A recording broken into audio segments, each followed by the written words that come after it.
আকাশে জেট বিমানের পেছনে যে সাদা রেখার উৎপত্তি হয় তাকে কি বলে জানেন? তার নাম কন্ট্রেলস। জেট বিমানের আকাশে ওড়ার সময় তৈরি হওয়া এক প্রকার সাদা রেখা। এটি দেখতে মেঘের মতো হলেও এর উৎপত্তি একটি বিশেষ বৈজ্ঞানিক প্রক্রিয়ার সঙ্গে সম্পর্কিত। জেট বিমান আকাশে চলাচলের সময় ইঞ্জিন থেকে উষ্ণ ও আর্দ্র গ্যাস নির্গত হয়। এই নির্গত গ্যাসে কার্বন ডাই অক্সাইড, জলীয় বাষ্প, সালফারের বিভিন্ন অক্সাইড এবং অব্যবহৃত জ্বালানি থাকে। কিন্তু যখন এই গ্যাস উচ্চ আকাশে পৌঁছায় তখন সেখানকার পরিবেশে নিম্ন তাপমাত্রা এবং কম বায়ুচাপের কারণে গ্যাসের থাকা জলীয় বাষ্প দ্রুত ঘনীভূত হয়ে জমে যায়।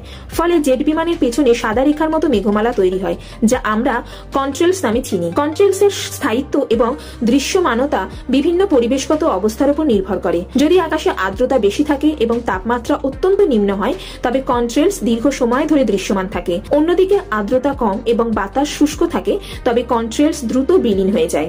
কন্ট্রেলস শুধু বিমানের গতিপথের চিহ্ন হিসেবে নয়, বরং জলবায়ুর উপর প্রভাব ফেলতেও সক্ষম। এগুলো সূর্যের আলোর একটি অংশ প্রতিফলিত করে পৃথিবীর পৃষ্ঠে আসা তাপমাত্রাকে প্রভাবিত করতে পারে। তাছাড়া উচ্চ বায়ুমণ্ডলে গ্যাস ও কণার মিশ্রণ কন্ট্রেলসের গঠন প্রক্রিয়াকে আরো জটিল করে তোলে।